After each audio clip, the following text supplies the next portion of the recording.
Okay, so maybe we can slowly start, maybe more show up, but thanks for coming. You're the last people standing.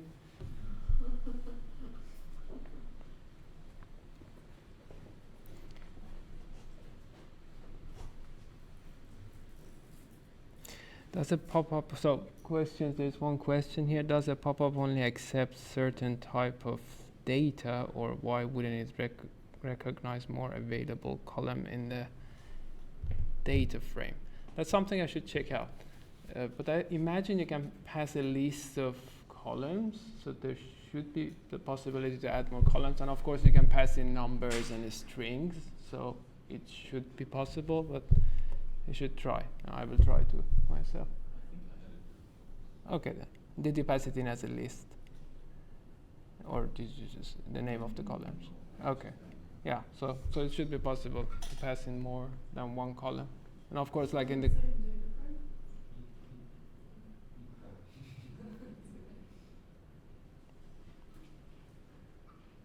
yeah, so yeah, then we had a few questions last week about the join and merge. A few of you were confused. And also there were a few questions on Discord, so I thought that I would give a quick overview of like how this works. Probably most of you know quite well already. Just yeah, so just quickly going through. I guess most of the confusion with merge and join comes from, because for most of us where we learn joining is probably QGIS and ArcGIS, at least that was the case for me. And if we just compare it to how things work in QGIS and ArcGIS, the logic is a bit different. Not the logic, but the name is actually different. So what we know as join in QGIS and ArcGIS is a bit closer to merge in pandas, not join. So that might be one source of confusion here. But yeah, I've been like playing around with this a bit, so I will walk you through this quickly. I have to be a bit quick today because we have a number of things to cover, as is our last lecture. But yeah, so both of them do the same thing. So if you have two data sets that have a key column in common, and you want to join them. Joining means that you have some columns in another data, so you have more measurements, more variables in one data set, but the two data sets are linkable. So you want to link them, basically adding columns from one of your data sets to another one. But this notebook is not on our, if in case you're looking for it, it's not there, but I can share it with you later. Yeah, so that's the idea of joining. So with pandas and geopandas, we have two ways of achieving this. One is by doing a join, and the other one is by doing a merge. So I just was playing earlier with the data we have. Actually, the data I've used here is the addresses we worked with before, so it's some data that you're familiar with. So the one that is GPKG is the geocoded one. We geocoded this in your exercise and also during the class. And the other one is the text version of it before we geocoded. So I wanted to just play with it a bit and see how the two work. So I just load the data now. And this is how the addresses data look like. You have seen it before, nothing new. To just make things a bit more interesting, I'm adding one column, just randomly adding this text. That's why I have imported NumPy. So I have imported a number of libraries here, where Pathlib we always use. GeoPandas, I have the many people have the habit of importing GeoPandas as GPD. So in this course we use the full name, but that's quite common. And then MP NumPy, because I'm trying to create a random column here. So I have a list of just random strings. I'm just adding a column just to make things a bit more interesting for what we are testing here. Yeah. So now we have a random column added with these letters.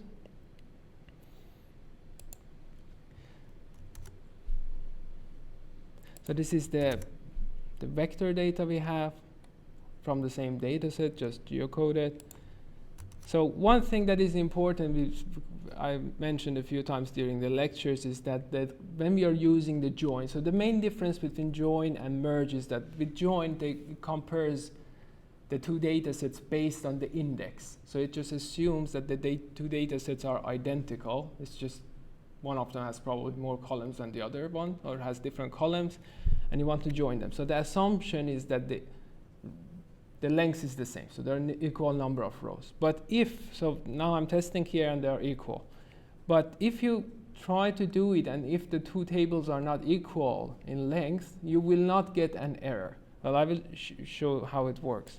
But let's just try and join these two data frames, geodata frames. So what you can see that basically it just adds the columns of the two to each other. So what you have the same rows, just more columns. You have columns from both of them. So this is what you're trying to do by doing join. So here you don't explicitly say which one is the left one, which one is the right one. It's just the order of how you do the join. So if you say like geodata frame dot join addresses, then GDF is the left one. So it's equivalent of left in merging. So that's the thing. So it's very quick because, well, the syntax is much shorter. You don't have to specify the list, specify the name of the column, so it's much faster. And the good thing is that we are getting this function from GeoPandas, which means that the output will be a geodata frame. So if you are working with a geodata frame, the output will be a geodata frame, which is nice. So you don't have to do any changes once you do your work. So what I said, this is done based on the index. So it assumes that the data order is equal. And that's only the case if you have, for example, in the case where we geocoded the addresses, we had a data frame of addresses, we geocoded it. The way that the library we use geocodes addresses, it just goes row by row. So the output is in the same order as the input. In that case, it makes sense to just do a join. It's faster, it's easier. But if you just get your data set from somewhere else, you cannot just assume in most cases that the order of the rows is the same. So going by index is a bit risky. The other thing is that as I said, we always say that you should do this if the number of the rows in your data sets are equal. This will not cause any error, but if they're not equal, you don't know from where that row is missing. If it is from the very end, you will not encounter a problem. But if the row is missing from somewhere in the middle of your data, then the order of the index is just messed up after that. So it's good to, if you're doing it, it's good to check if they're matching. So I'm just testing this, just dropping the last row of our data. So what happens, the data gets just one line shorter. And now you can see that the number of rows is not matching, so it's false. But when I try to do the join, so nothing happens. So you don't get an error, it just does the work, and you can see at the last row, we have these null values because there was no corresponding row in the other one because we had just made it shorter. In this case, it works fine because I had removed the last row. But like I said, if it was from the middle, it would have become messy after that.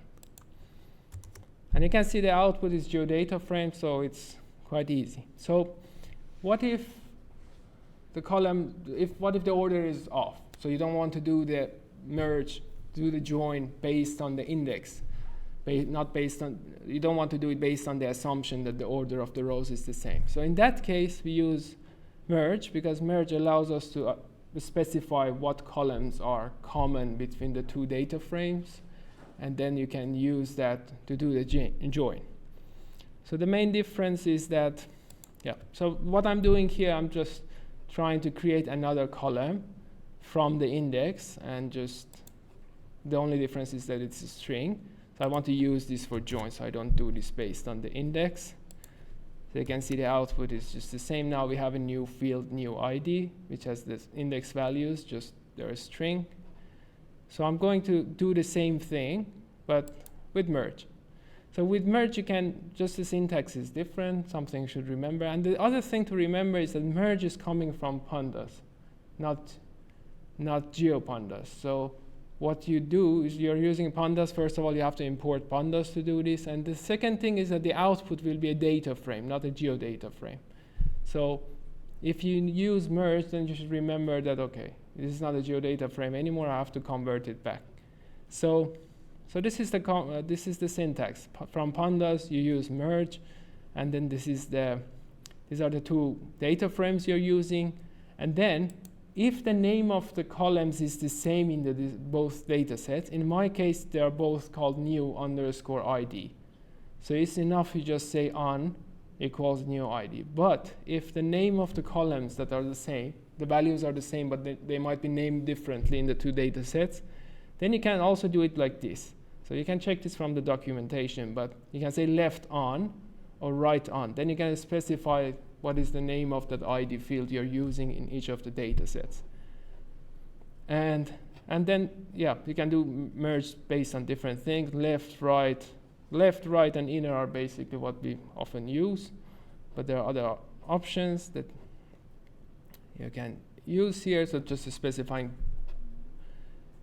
which is the basis for the join. So if there are not matching rows in the other one, is the left one or the right one the basis? So yeah, so if you use merge, then you can specify any column name, and then what you get out as an output is a pandas data frame, which means that you have to just write another line of code converting it to geodata frame, and this is something you have done many times, so it's not a very difficult task. You just say that, okay, convert this to a geodata frame, the geometry field is already there, and you just specify what coordinate system you have, which should be the same as the original. So then you can continue working with the data. So that's the main difference.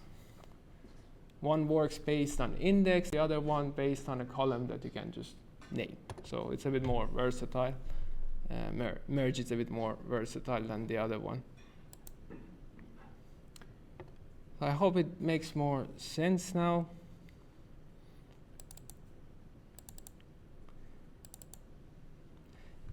If there are no questions, then we can maybe continue with the lesson today, and we try to be a bit more efficient so that we will have a few minutes at the end to talk about the final assignment.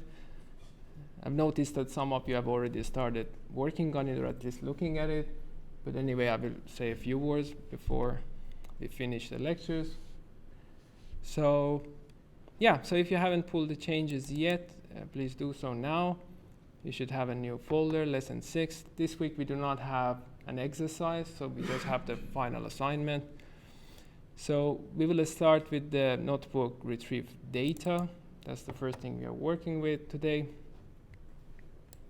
But before that, let's have a look at the course's website.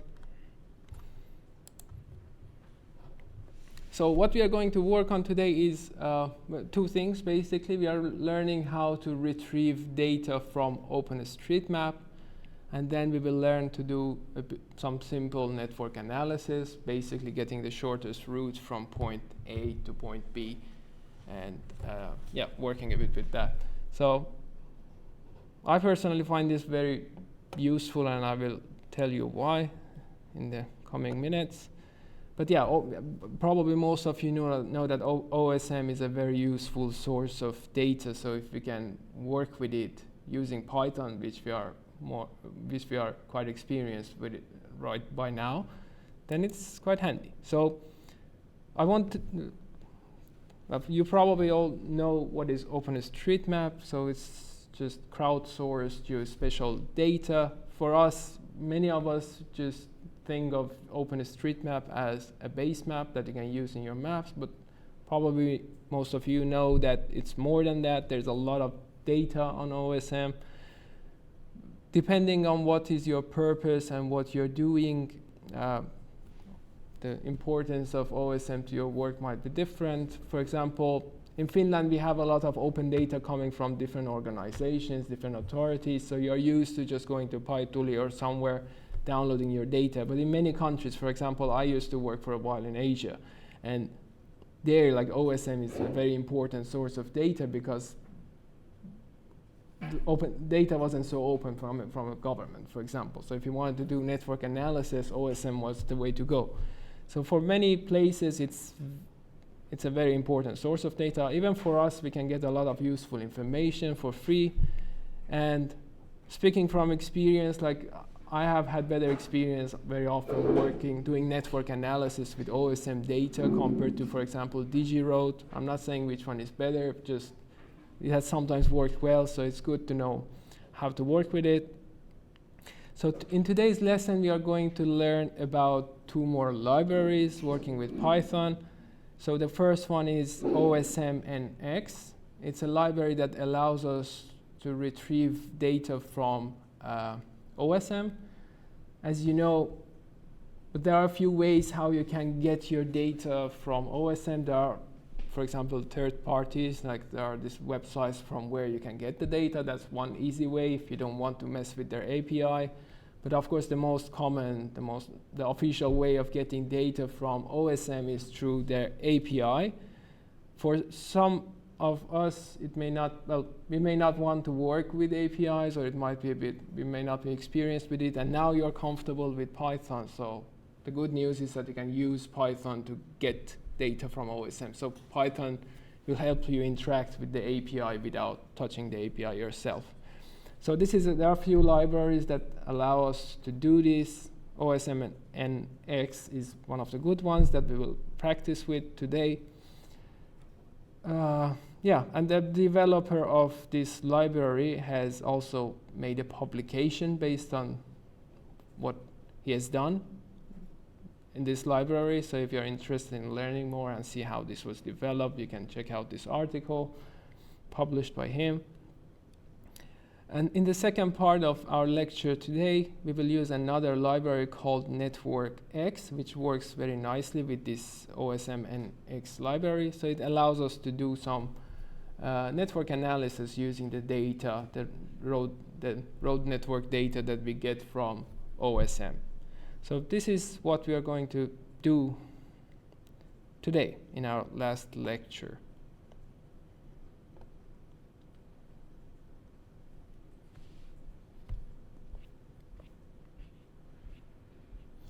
Okay, so if you are already, I guess you have all pulled the changes, so let's get it started. So in order to use this library, as usual, we have to import the library, and that's how you do it. The code is there, so let's start by getting some data. For doing that, first let's specify a place name. So we are going to tell the library where we want the data from. We want to get road networks of the Kamppi area in Helsinki. So I'm going to create a new variable and call it place name. And inside this, I want to specify the name based on which it will do the search. So I'm going to just write Kamppi, Helsinki, Finland. So this is very similar to how you look for things on, for example, Google Maps. So just try to be detailed enough so that it can find the place. Probably Kamppi would have worked if there are no other Kamppis in the world, but you want to be a bit more specific. If you want to test before getting your data, of course you can just go to openstreetmap.org. So you can test if you just search for Kamppi Helsinki Finland, does it give you the correct result or not? Or you can also use Nominatim openstreetmap.org. So Nominatim is a library we used before for geocoding. So the names are being looked up using Nominatim, so you can also use Nominatim to make sure that it works fine. So this is the name of the place from which we want to get data. We want to get the road network. Let's store it in a new variable called graph. Then I'm going to use a function from OSM-NX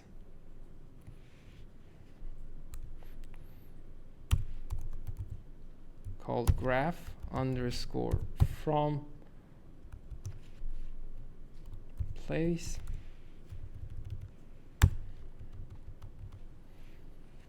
And then I pass in the name of the variable I created, which was place name.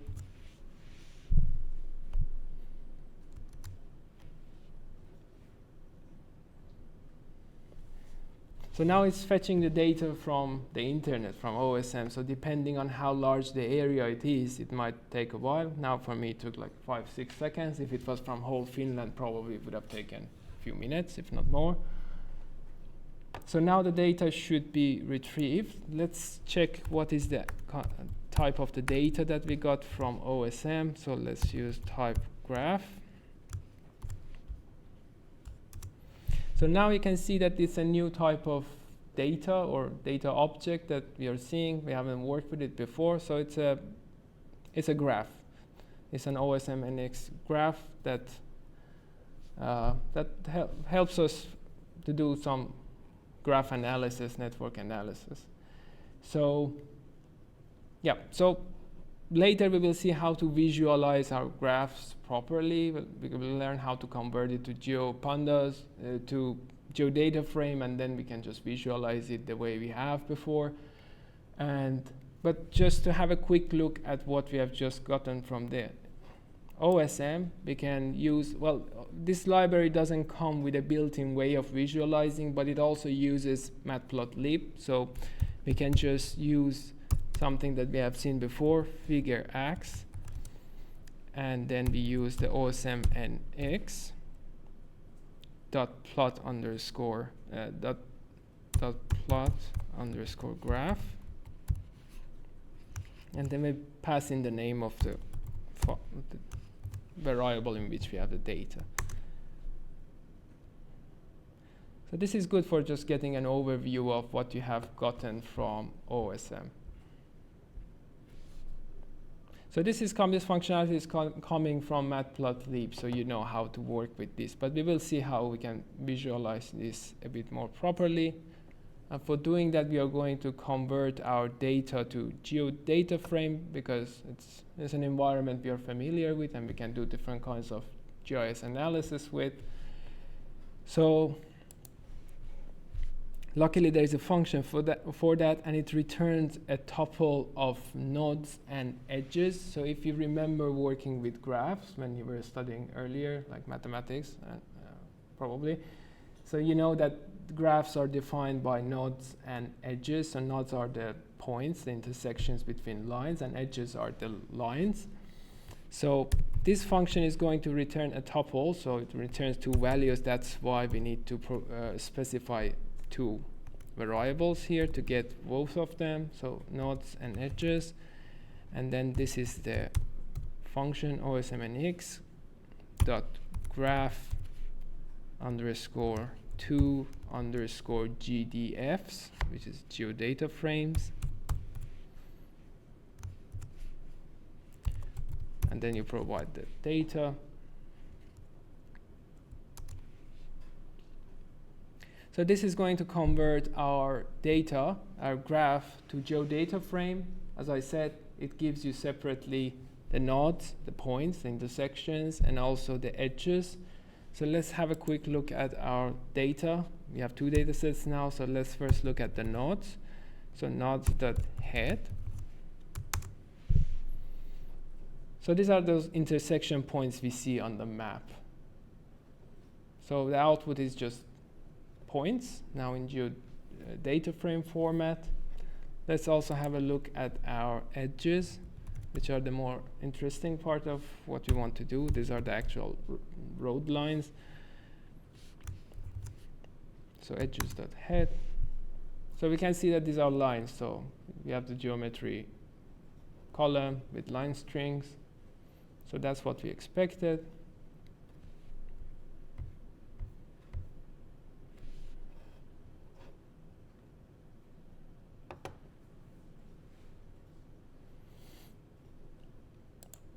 Okay, so what we did actually earlier was that we used the name of Compi to get our data. So what we got actually when we used the name of Compi was the polygon of the area. So let's try to get that polygon of the area separately. So I'm going to define a new variable called area. And then again, I'm using this library to get the polygon of Compi area. So I'm going to use geocode underscore 2 GDFs, and then name of the place which we had made earlier. So I'm just going to put the name of the variable here, which was the place name.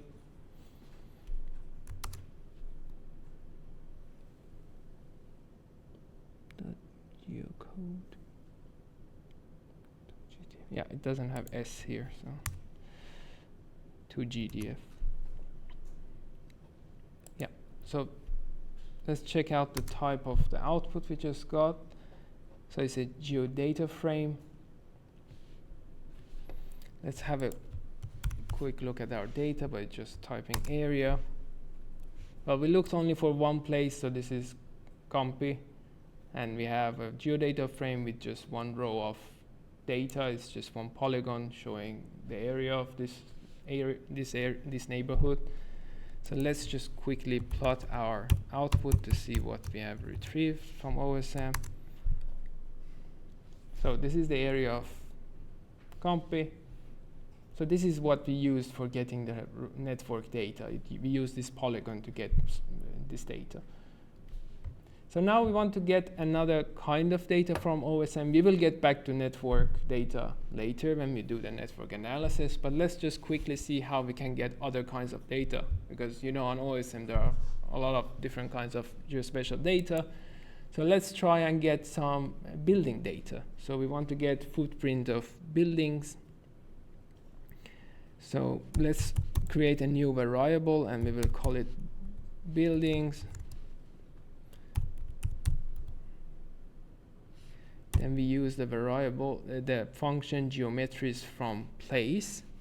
Geometries. Function names are a bit long in this library, but intuitive.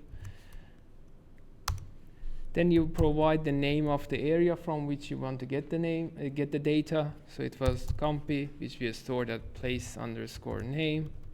So I'm just going to provide that. And then what you need to do is to provide some tags. So you know, OSM uses different tags for different kind of data. So now we want to get, if you want to look at the list of what tags are available, you can just check it on the wiki pages of OpenStreetMap. So there's a long list of different values. So there are two types of values here. So you have a key. You think of these as the main category, and many of these have like subcategories. For example, in this case, you have aerial way, and then there are different subcategories of it. So cable car and other things. So this is how you get the data. If you want to get one category, if you just want to get everything under a main category, so you just, this is how you do it. So now I want to get the buildings. So on the wiki pages, you can see that buildings are called like this, just buildings. If you want to get everything under that main category, you just pass in the value true, and it should give you everything that is there. Later we will see if you want to make a specific choice of a subcategory. That's how you do it.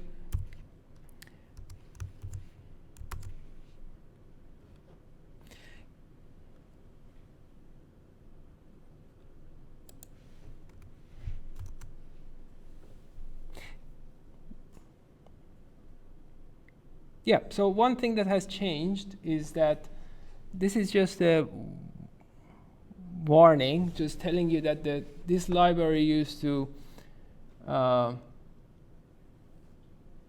this is not buildings, it's building only, so drop the S. But another complaint we are getting from Python here is that there has been an update to this library.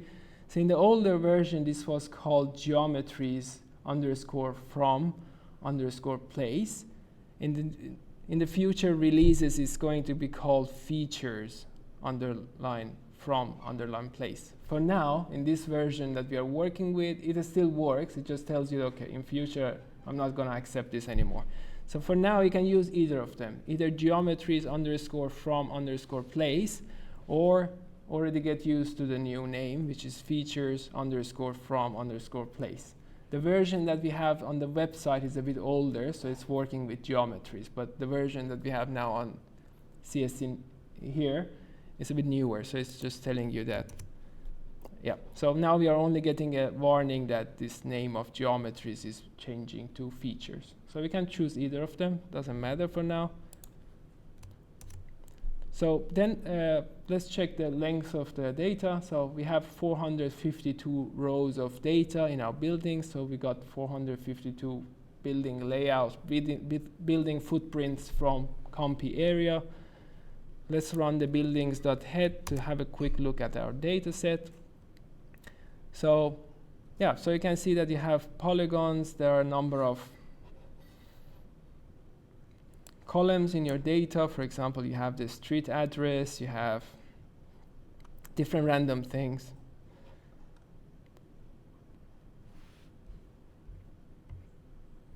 So, well, it's a bit hard to see it here. Let's just have a look at the columns. So let's just run buildings.columns.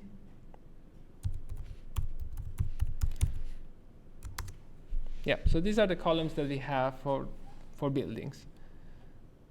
So we have the geometry and like a few other things that might be useful depending on what you're trying to do with the data.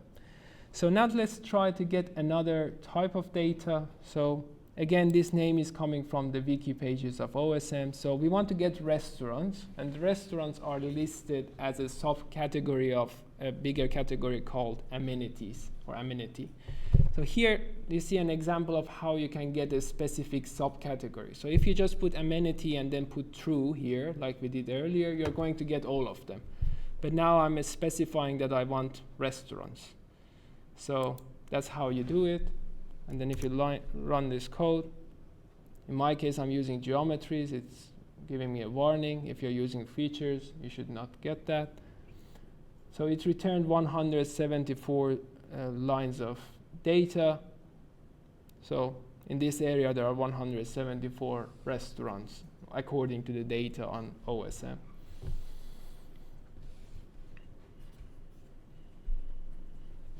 So as you can see, it's quite easy to get data through Python from OSM. So let's have a look at the columns we have again. So again, you see there is a very long list of columns, and many of them are not useful. We saw earlier that a lot of them are just blank, because it's crowdsourced data, so the quality is not guaranteed. And there are a lot of them. For example, there is one column, drive through COVID-19, so which may not be relevant anymore for us. So let's just focus on some of the variables, some of the columns that might be a bit more interesting. So the code is already there. You don't have to type it in. So we are just going to take a closer look at the data with just these columns, not everything, and print the head from the top 10 rows. So now it looks a bit neater. You can look at the data. So you have some information like the name of the restaurant and the country, the postcode, address, a few things.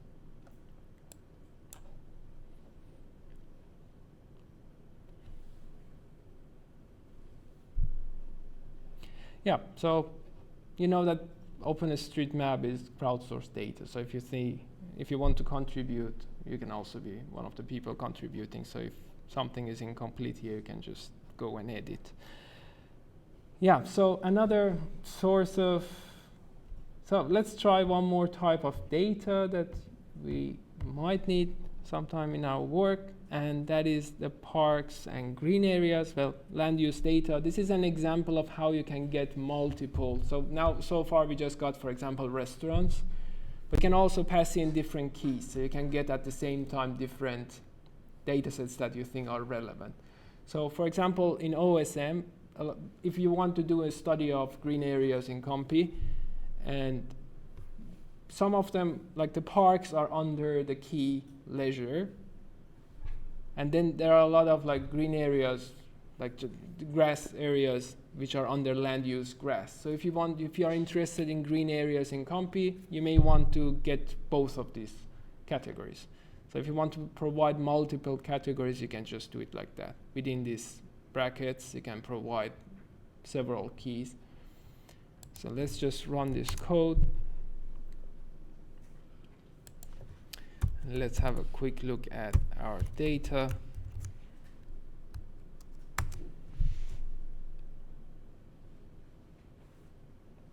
Yeah. So this is how our data looks like. So let's just quickly visualize this to see what we just got from OSM. So parks.plot, and just assign some color you like. I'm going to use color green as it makes the most sense for green areas.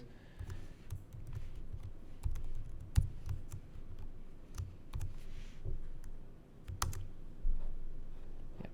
So this is what we got, green areas from Kamppi neighborhood based on the keys we provided to the library. So as I said, well, once you bring the data in geodata frame format, then it's just what we have always done during this course. So you can just visualize it the way we learned. So the code is already there. Now we are plotting, creating a plot of the data we just imported. So we have the area. I've used the color black.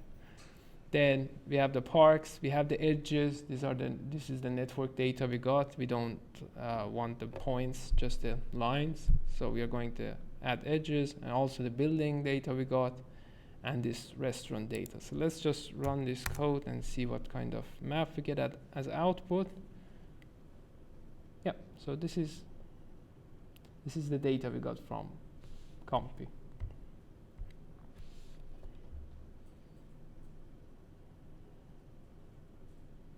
So there's a little exercise here, maybe you can do later at home, since we don't have a exercise specifically from today, so you can use this to practice what you learned today.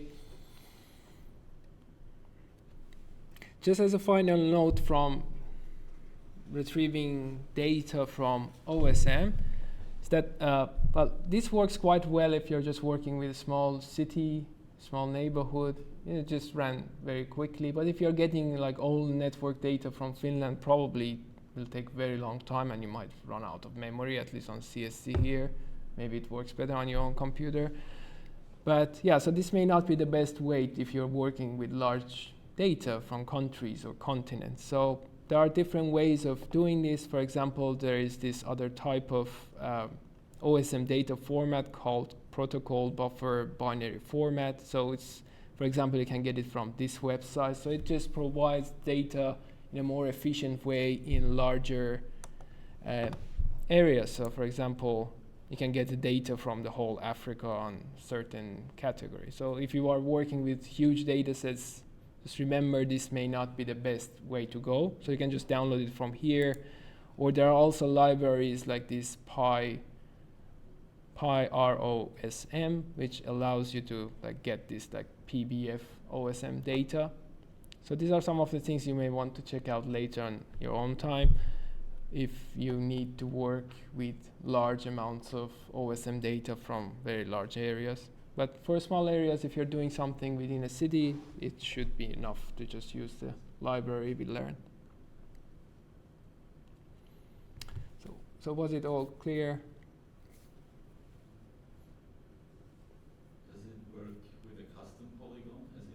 Yeah. So instead of so you saw that when you imported when you write the name, what it gives you is just a geodata frame, a polygon. So you can just make a geodata frame of a polygon, just provided instead of the place name. So it will work with that as well. Yeah, so there are a lot of things it can do. You can just check the documentation. We didn't go through everything obviously now, but if you check out documentation, there are more things you can do with this library.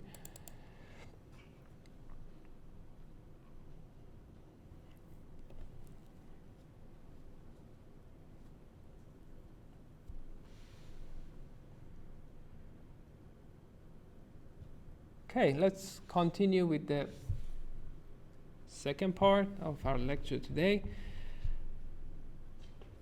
So now we want to do network analysis. It is, have you done network analysis before using ArcGIS or QGIS? Yeah, some of you are nodding, so I guess some of you have some experience. So there are ready-made tools in QGIS, for example, you can get different kinds of plugins that do this for you, or in ArcGIS there is a toolbox network analyst or something like that. But they're quite annoying to work with because, well, first of all, data is often a problem. like if you get your data from DG Road, you get all kinds of errors if there's a tiny gap between two segments. You have to like really prepare your data to do the work. And then depending on what kind of, they have certain assumptions what kind of needs you have. For example, there is this assumption that you often need the distances from a number of locations to the hospitals, for example. So this kind of analysis, what is the closest hospital? This kind of analysis that many cities might need, many organizations. So if you want to do some custom analysis, for example, I used to work with a PPGIS data. It was a survey data, and we wanted to get distances from people's everyday visited points to their homes. So we had like 1,000 individuals, and each of them had multiple like points. So I wanted to make a for loop and like get the distances for all of this. So for like ArcGIS, this was very difficult to do. But with Python, it's very easy. We have learned. So it's very practical to learn how to do network analysis in Python. It gives you a lot of flexibility. And this is just one way of doing this.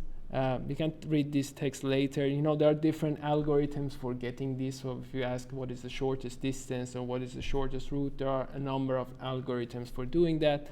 So now we are just going to use one library that does the job for us, but there are other options as well. So this library works quite well with OSM data and this OSM NX library that we worked with earlier. So yeah, so we are going to do some network analysis as a first step. We need to get the data we need for our analysis. So the code is there. It's very similar to what we did just in the first part of our lecture today. We are going to get the graph, the network data from COMPI. The only difference here is that we have provided a network type. There are a number of types, like in the same keywords that we checked. You can see that there are different types. So if you want to get bicycle routes, the keyword in OSM is bike. So if you just provide network type bike, it's going to get you the bicycle routes. So let's just run this code. At the end, we have also a plot.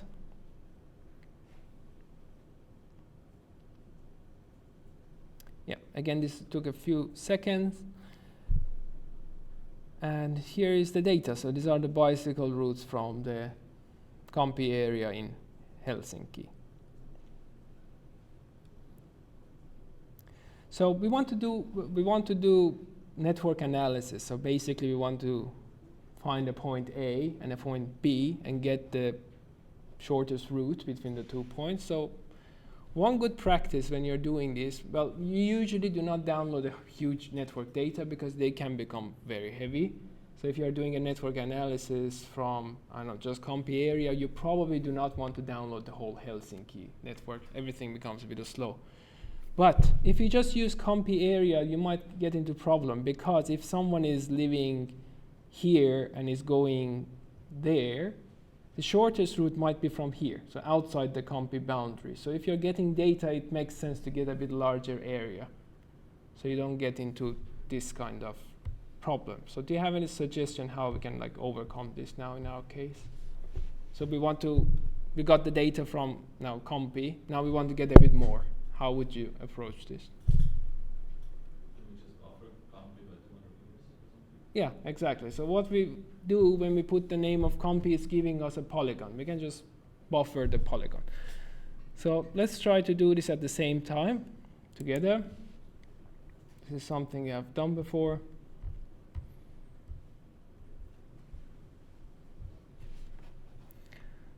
So let's get the place polygon. I'm going to name it place underscore polygon.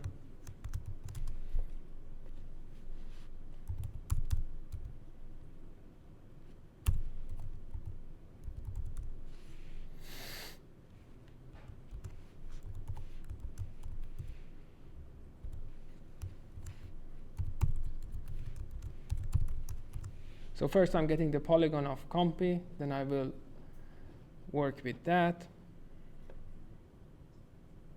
So one thing is that when you get your data from OSM, the data comes in WGS84. So all the units are in degrees. So now in case of buffering, we are going to use meters. Degrees not so intuitive. So one thing is to convert to reproject our polygon to a local projected CRS. So I'm going to project my polygon.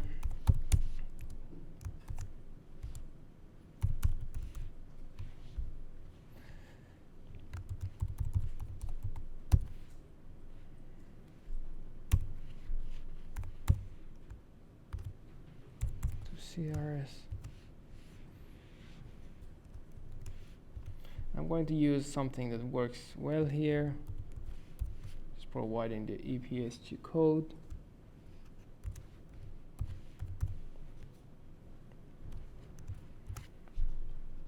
So now I'm going to apply the buffer. This is something you have done before. It's not difficult. So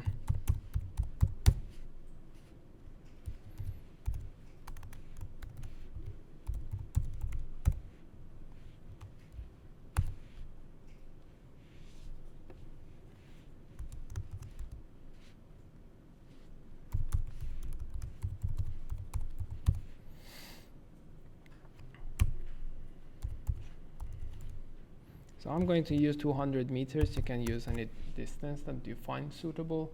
200 meters should work well for us now. So now we are going to project it back to WGS84 because that's what the OSM works with.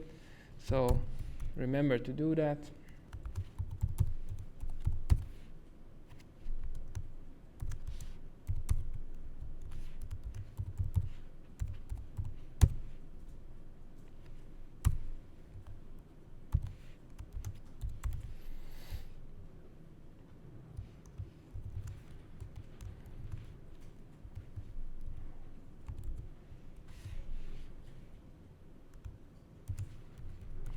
I'm just going to provide the EPSG code of the WGS84. And the rest of the code is there, so the rest is just what we did.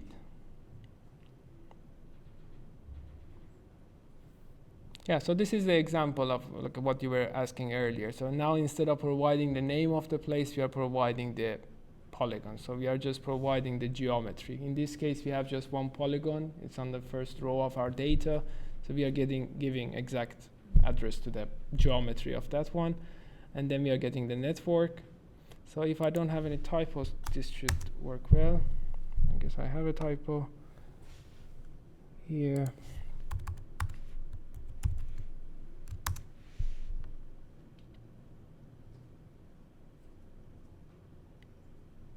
Yeah, so now we got our data. If you just compare it with the plots we had earlier, it's just a bit bigger. It's from a larger area because we applied the 200-meter buffer to it.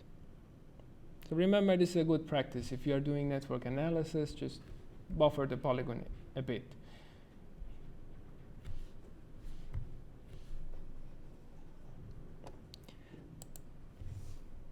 So now we are going to look at our data. Remember from the first part of our lesson today that you can use the function graph to GDFs to get your network data, to graph data into geodata frame. What we saw earlier was that this function returns a tuple, so it just returns both the nodes and the edges. If you, for whatever reason, you want to just get one of them, then you can just do it like this. So nodes, false, edges, true. Then it will just return edges. So the output will no longer be a tuple. It will be just a single variable. So let's get the edges, the lines, because we don't need the intersections for our work right now. And let's look at the head of the data. And this is what it looks like, the line strings, because we got the lines. So as you can see, there are a lot of columns, some of which we can see here, but there's many more. So here is an overview of the columns in the edges of your data or the lines of networks. So some of them are very intuitive. For example, you have a column which has a Boolean value, true or false, called bridge. So it just tells you if that segment of road is a bridge or not. And then you have geometry. Then you have one column called highway. Again, these are all on the OpenStreetMap tags, so you don't have to like learn them. You just can always check depending on what you need. Highway is just telling you what type of road, so it's a bit confusing. It's not referring to highways, it's just the type of road. So the number of lanes, the length of the segment, and the maximum speed. So there are a bunch of information. Then you have a unique ID, OSM ID. This is the unique ID for that feature in OSM. So if it's a line or a point, in this case we have line, so this is the unique ID of that line. Then you have the U and V, which is the reference to the, because in segment we have two nodes at the beginning, one at the beginning, one at the end. So this is the reference to the nodes that are at the two ends of the line. So these are the ID of those.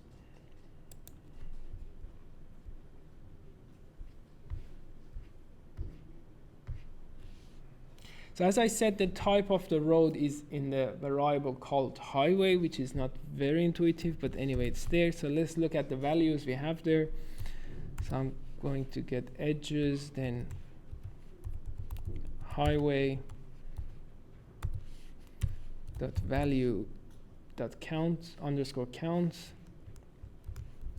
So I want to see what kind of roads and how many of each I have. So you can see the values that we have under highway. So it can be a service road, residential, cycleway, pedestrian, and so on. And you see the numbers. So there are a lot of service roads. Second biggest category is the residential roads, and so on.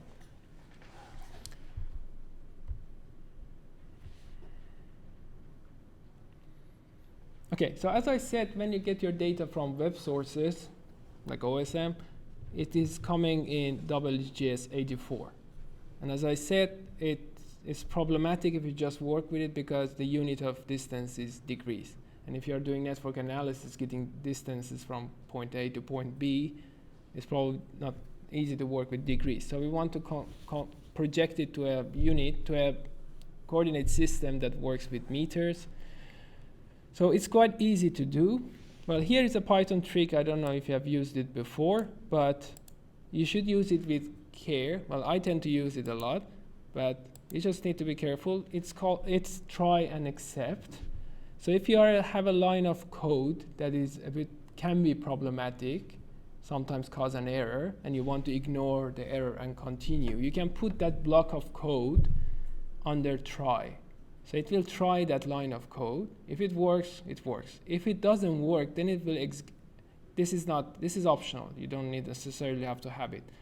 But then it runs whatever you have under except. So it throws an exception, but it continues. So yeah, so I will explain this a bit more soon. But what we are going to use now is this function called project under graph, which is very useful. It comes with OSM NX.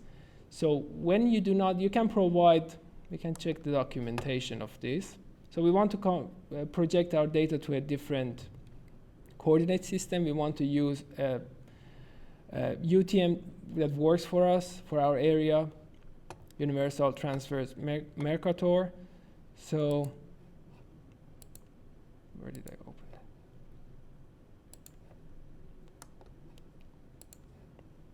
Yeah, so with this function, you can just do different things. Well, you provide the name of the graph, and you can also specify what CRS you want to use. But if you do not provide the CRS, one good thing is that it knows from which area the data is. It is going to use a UTM which is best for your area. So in our case, I'm going to just leave it blank. So I provide the input data, which is graph. I'm not specifying what CRS I want. You can provide a CRS if you want. I'm not going to do that. And it's going to pick the best one for me, that is in meter. And yeah, so I'm going to run this code now. So the rest is familiar. Then I'm going to get the nodes and edges and check what is the CRS. So now it got the data for me and it did the projection. So why I put this try and except in here is that if you run this again, it's going to give you an error. In my case, it didn't give me an error. Instead, it just printed this one. So if you have some problematic line in your data that sometimes might throw an error, but the error doesn't affect your results, you can just use this try and except. It's a useful feature of Python. So yeah, so now we got our data and we projected it to a coordinate system that is metric and is suitable for our area. So one handy feature of this library is that you can just use this function basic_stats, and it's going to give you some basic statistics of the network data.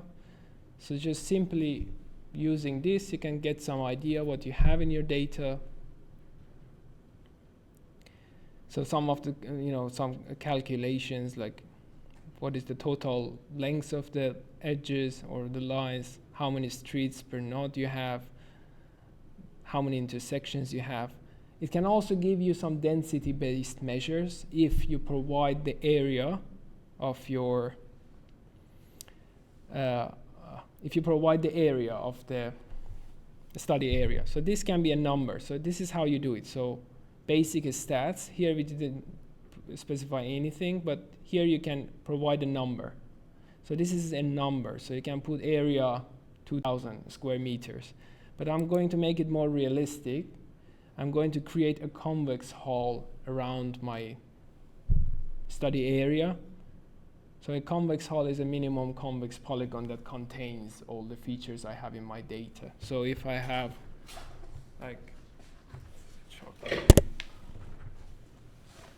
so I have my data from here, in this case it's points, so it's just going to apply a convex hull around my polygon, around my data. So if I'm calculating density measures, for example, how many points I have per square meters, well, this is a good unit to use, for example.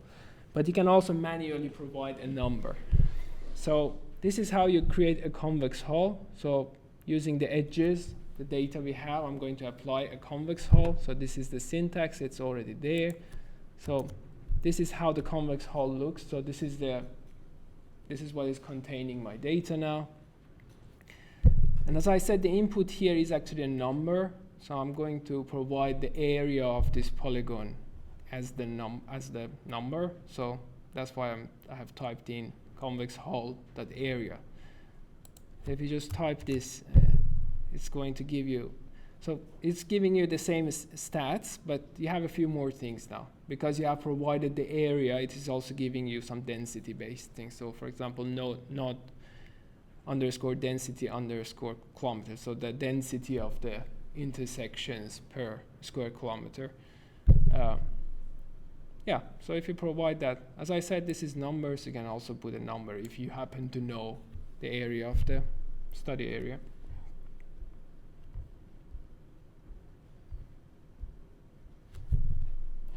Yeah, so this is some basic things you can do with this library.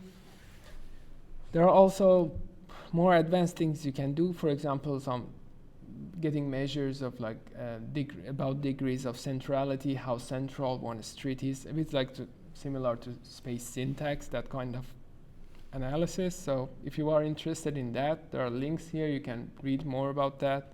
But it's a bit more complex, so there is no time to cover it here. But we are going to do one thing that is quite useful, and that's shortest path analysis. So we have an origin point and a destination. So this origin is it's a startup hub in a former hospital area. So we have the name of the place. It exists on OSM, so it can be anything else you want within Compi. And then there is a park, again within that area. So we are going to use these places. So we want to get the shortest path from this to this. And this is how we do this.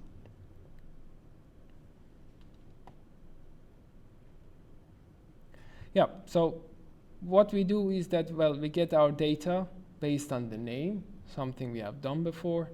Remember that it comes in a coordinate system that is not most suitable for us, so we are doing we project that, we transform our coordinate system here. Then one thing is that what it returns is a polygon. So for example, remember that when we got the address, it can be a polygon. For example, if you want to get the distance from Kampi to Laajasalo, so these are like polygons.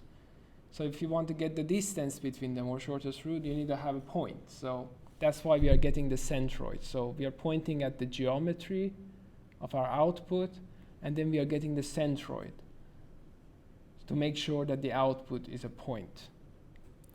So this is the origin. For destination, it's the same thing. It's just the name is now different, the name of the place. So if we run this code, we should get our origin and destination points.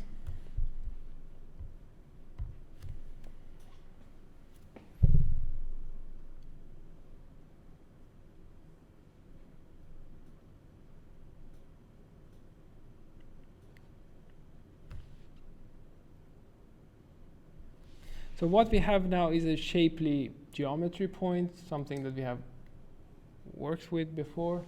What happened here? Okay.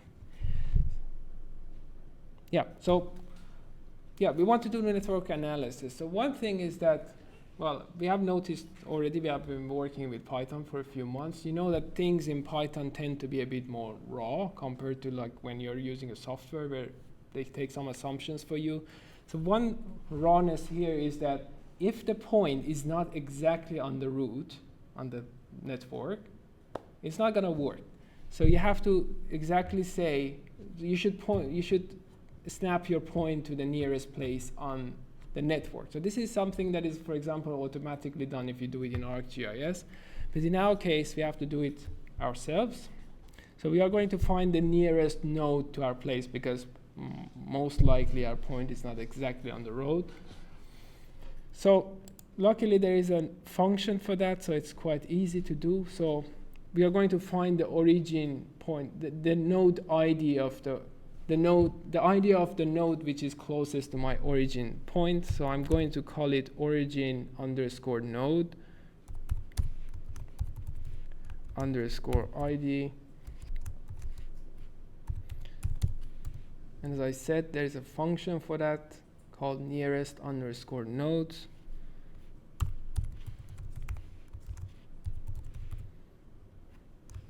And what you need to provide is the graph you have and the x and y coordinates of your point. So I'm doing it now for the origin, so it's origin.x. And also we need it for y, so origin.y.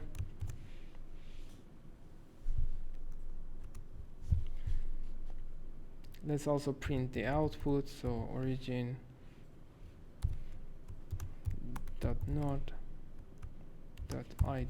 So let's run this line of code. So this is giving you the ID. So it found a node in our network data which is closest to our origin. So it's a good enough approximation. Anyway, you always have to, like, if you get distances from Google Maps, it's doing the same thing. You just don't think about it.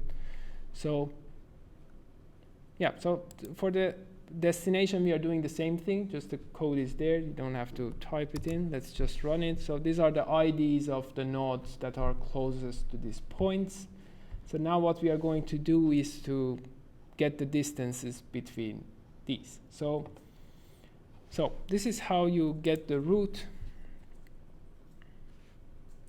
So let's create a new variable. I'm going to call it route and then OSMNX. There is a function for this called shortest underscore path.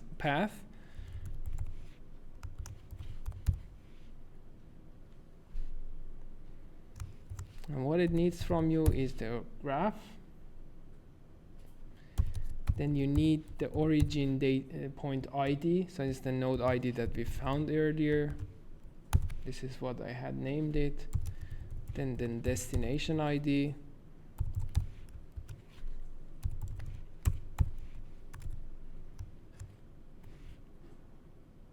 It was underscore ID. Yeah, and then just let's print the output to see what we get. Yeah, so this is the shortest route. It doesn't look like a route, but it is. So what it's returning as the result of this function is the nodes, so all the nodes that are along the way.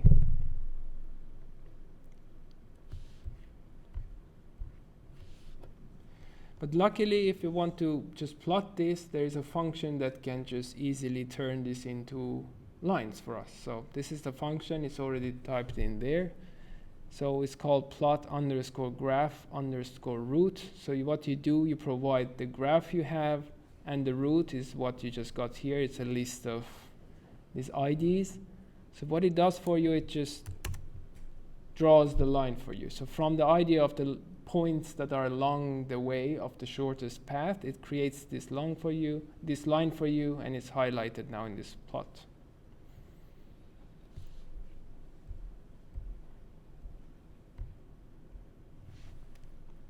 So is it all clear? Yeah, you have to take a few steps. Like I said, it's a bit raw, so it's not a one button you click, but hopefully it's not so difficult.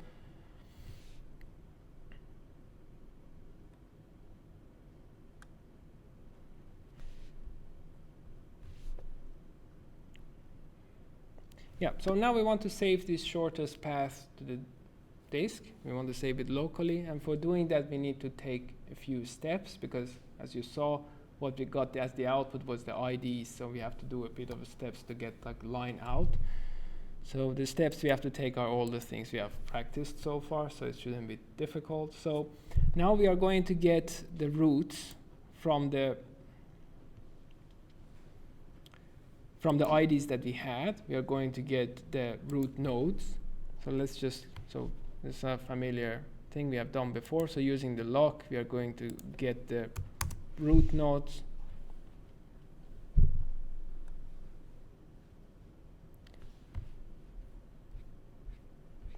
So now you see all those IDs we had, now we got the nodes. So we have the whole row of the data. So we have the geometry and everything. So it's now a bit more ready to work with. It was a bit hard to work with IDs, well, you couldn't work. So we got the data associated with the IDs we had. So now what we have, so now we are going to create the line. So this is again something we have done before. So with shapely geometry, we are going to create that line. So using the list of the nodes that we have, we are going to create the line using the shapely geometry line string. So from the points we are creating the line. So this is the line we have.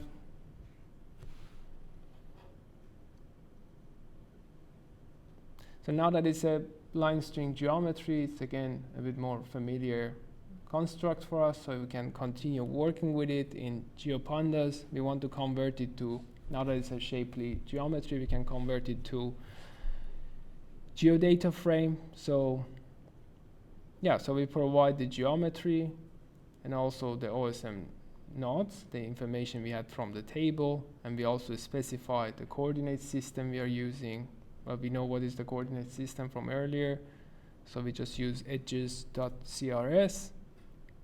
And we are also calculating something new, so we want to get the shortest distance, the travel distance, so we are just getting the length of the line, so that's quite easy, and then just printing the dot head to see what our data looks like. So now we just exported our line as a line string. It's in geodata frame format, and we also calculated this new variable called length, which is the length of the route we just found between the 2 points.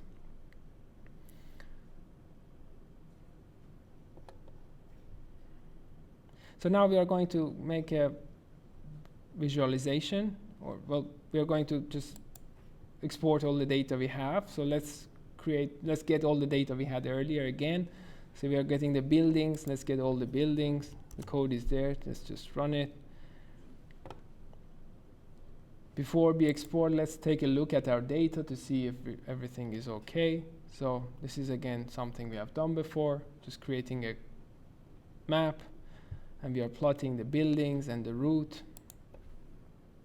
and adding a base map. Again, the code is there. I just run it. Yeah, so we just added a base map. We have the graph added to the map, and also the line, the shortest route we found between those 2 points.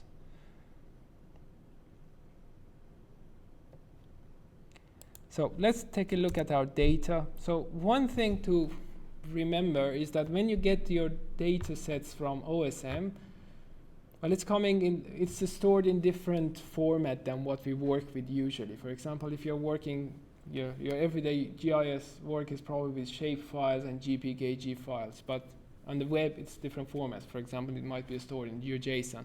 So the requirements are different. So as you can see here, you have some columns that are, for example, a list.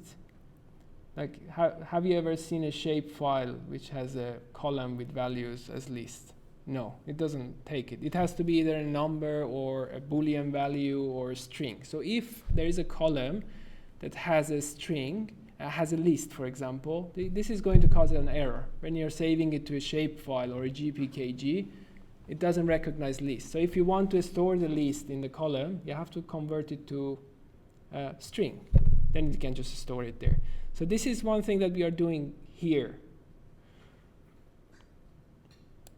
So run this line of code, but before you do it, just remove one of these things. So this is a list of the columns that I've found before that are problematic, meaning that they have list in them.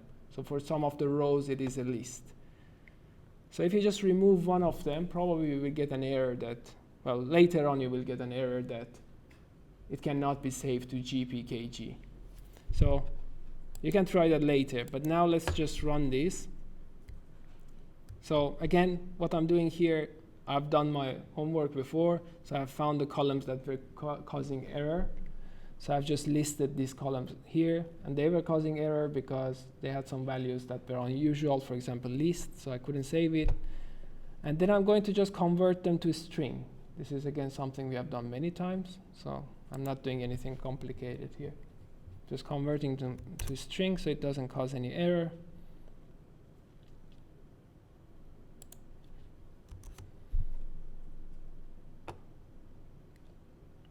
So now we want to save the file. Again, something we have done a lot. So let's define the path where we want to save the file. And then we are going to save it as a GPKG. And we have seen before, GPKG is like a geodatabase, so we can add multiple layers. So we are storing streets. We are storing several things. So the streets, the routes, the nodes, and a few things into our GPKG. And it should be now saved in the data. Yeah, so there are more advanced libraries. There is a link like to one here. You can also read more about like working with graphs. Like we just did a very simple thing with graphs, getting the shortest route. But there are many things you can do like with graph analysis.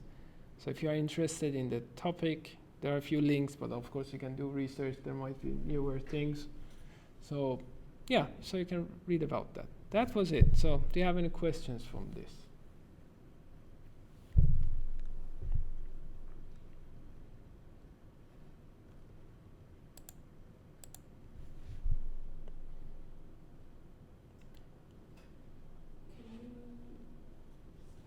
Can you import multiple places? Like could you have two sort of neighborhoods, for example, right next to each other that you import? Yeah, you just repeat the code, so they will work independently, yeah. Or you just, well, you can of course merge the polygons. So you have two polygons, you can, we learned how to do it, was lecture 3 or 4. You can just merge the polygons, then just provide the polygon. Or just do it separately. Yeah. Yeah, so if there are no questions, then you can still ask questions. I'm reachable on Discord, and you can just write me. But let's have a few words about the final assignment. I guess we have checked it already, and the website has a lot of details, just a few things. Okay.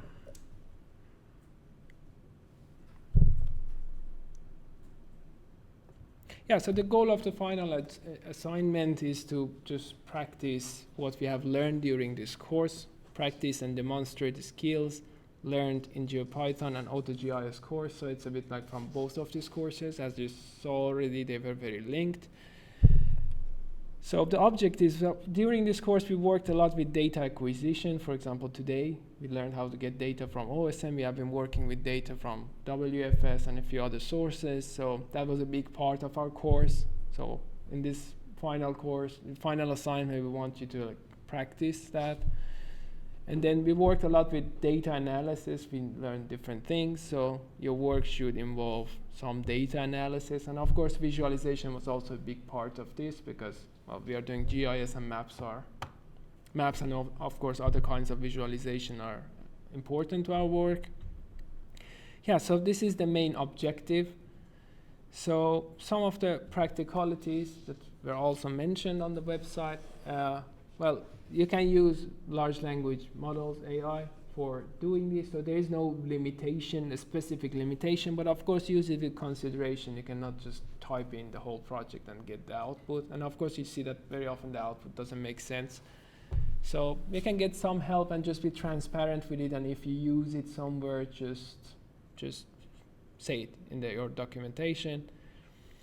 One thing is that you can do this alone or in pair, whichever you prefer. The only difference is, well, you can choose who is the driver. Like if you remember from the first period, if you were doing this in pair, there was one driver who submitted this. So if you're doing it in pair, it's enough if the driver just submits it and just mention who is your partner in the markdown file.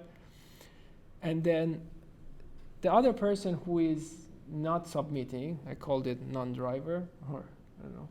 So the person who is not the driver should also write like a very short report, like half a page or something like that, just saying that what the project was about, because this is the main assessment, so we want everyone who submits something knows what they have done. So this is one way of trying that.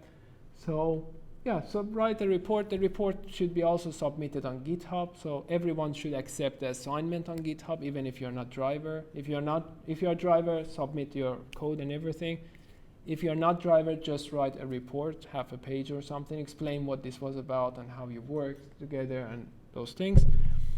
And you can submit it on GitHub, preferably as a markdown file, but if you're comfortable with PDF or something, that's also okay. Yeah, so one thing is that you should pay attention to the documentation and use comments and markdown cells. So now we have been grading the first period course, and that's a very useful thing. First of all, it's a very good practice, very good thing to practice because it makes your code reusable for yourself. I didn't used to do this a lot myself, and now when I look at like what I've done 3 years ago, I have no idea what I've done. Like you have to spend like hours to remember what you have done. So it's a very good thing to practice. And the second thing is that it also makes grading easier. It's part of the criteria, so you will get grade for it. And also it makes it easier because when we are reading this, there are like 50 repositories to go through. And sometimes you come with very genius ideas how to do things. So it takes us a while to find out what you have done. So to make sure that we understand what you have done, just explain that, okay, I did this because of this. Then it's just easier. You get the grade for the genius thing you have done. So yeah, so you can just do, the best thing is to just, it's just an empty notebook file that you have on GitHub, so you can just add cells. This is something we're very used to already by now.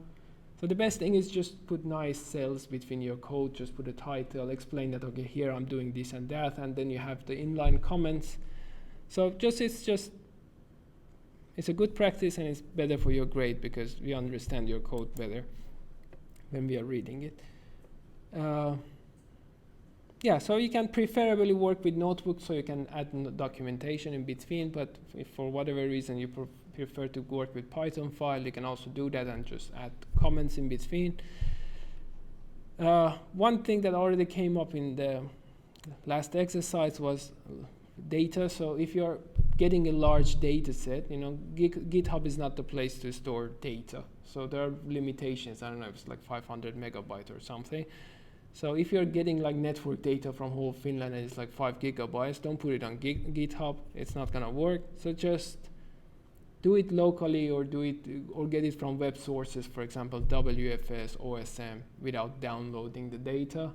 And if you absolutely must download the data, when you're submitting it to GitHub, just put a sample. You don't have to put the whole data. Just put a sample so when we are running the code for grading, we can run your code. Don't put like the whole 5 gigabytes of data. So yeah, and for submissions, you have 2 deadlines. One of them is the end of December. So we start grading as soon as holidays are over. So we go in the order of submission. So if you have submitted your work earlier, you're gonna get your grade earlier probably. So, but yeah, you have both the two deadlines to choose from. So if you have looked at the repository, you see there is an MD file, a markdown file, and there is an option that you can mark whether it is submitted or not. And the reason is that we don't know who is going to submit end of this year or in the middle of January. So we will just go through them and see if it is marked submitted, then we know that you're ready, then we start grading. So remember to do that if you're done with your work. So the topics, there are 4 topics or 3 topics and also one like open topic you can choose. So the first one is this access with that, yeah, so you basically, we have worked a lot with this matrix from Helsinki where we have the distances. So we have learned how to work with files. There are many tables, many data files associated with that. So basically doing everything we did during the course just in a more organized manner and providing it as some kind of a tool. So it's something that allows you to find the file. So for example, you can define a function that you can just, I don't know, you can provide an input that points you to the right file or whatever you come up with. And also you learn that you have to do table joins when we work with that matrix. So maybe you can define a function or some kind of tool that makes that easier. Then visualization and then different things. So there are more details about this on the website. There are also some other optional components that you may want to try, but it's not required. Another idea here, the second topic is urban indicator. Well, if you have studied like topics about cities, you know that there are a lot of things measured through GIS. There are a lot of like indicators. For example, I know walkability index tells you based on the network data, and land use data, it tells you how walkable some neighborhood is. So if you do a bit of literature review, you can get ideas. You can also get creative because here we are not assessing you based on like scientific contribution. The main point is like coding and doing GIS. So you can come up with some urban indicators. So you should choose 2 to 4 indicators. So something measured that might have some application for urban research, urban work. So there are a few ideas here you can choose from: green area index, accessibility. As I said, you can just copy the idea or the formula from some research, or you can come up with something. The main point is doing the GIS and coding part. And then another project idea added here is a spatial anonymization. So this is based on something I had done myself a few years ago. So on the website I put a link to the paper we wrote based on this. So this is a bit more working also with like Shapely, like points. So the idea is that, well, we had the survey data, that's home locations of individuals. We wanted to make it reusable, so we wanted to publish, but of course you cannot publish people's home locations. So we wanted to like move the points a bit. So with Shapely you can just change the X and Y a bit. So you just add some random noise, you move it. That's how you do it.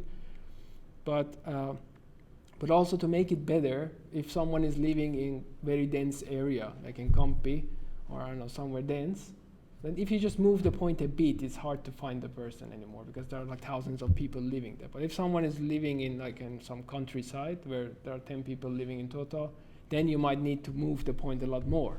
If you move it like 50 meters, it's not enough. You have to move a few kilometers. So you can do some kind of a spatial join to see what is the population density in that area and then take it into consideration. Again, you can copy the idea in the paper, or you can come up with some formula yourself, some algorithm yourself. And then you can use your own topic. Some of you are working in some company or you're working on your master's thesis. So if there is something you can use here, then feel free to do so. As long as you meet the objectives, because the main objectives was to try data acquisition. So you get your data from somewhere and you work with it a bit. You do some kind of data analysis and you do visualization. So make sure that you do enough, because this is not a weekly exercise, so you should do enough. So it should be comparable to those to those 3 other ideas. Yeah, so some tips and tricks, some general guidelines about coding practices. We have been learning this already in the first period and now. So yeah, this is just a few points coming from this article. You can check them out. A few of the things, it's good to collaborate. Well, either you're working in pair, or if you're not working in pair, you can talk to your classmates. It's okay. And yeah, and follow the good practice, coding practice. So don't repeat yourself. Use, for example, functions, for loops, all those things that we have learned. And documentation, as I said, is very important.